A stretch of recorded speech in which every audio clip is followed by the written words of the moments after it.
দোস্ত দোস্ত দোস্ত বল। দোস্ত দোস্ত আমি একটা টেনশনে পড়ছি। এর উদাহরণ জানে তুই কিসের টেনশনে পড়লি? দোস্ত আগলি গোজা ভাঙ্গা। কি কইলি আবার কসি না? আগলি গোজা ভাঙ্গা। তুই যে একটা ভালো কথা কইছে এটা তো আমিও জানি না। এটার নিয়ে তো তোর কাছে এলাম, তুই তো জানোস না। আচ্ছা আঙ্গ বলে না একটা ভালো জ্ঞানী লোক আছে, চল ওর কাছে যাই। উস্তাদ উস্তাদ ফোন দিছে। হ্যালো, কি আমার জ্ঞান সত্য নাই?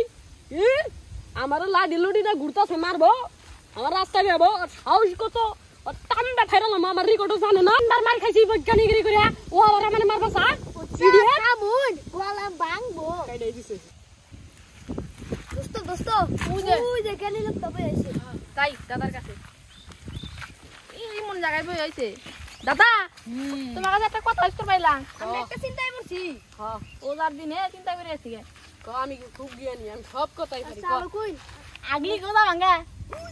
ও আমার হাতে ফাইজলামি করবার চাও, লাগাইয়া দিতাছি একটা ব্যাস। ও তোরা জানি কি বস্তি করলি? আগলি কি গোজা ভাঙ্গা? হ আগলি মুক্তি সব কিছু করলি ও জামানকে, তোরা জানি আগস নতুস না।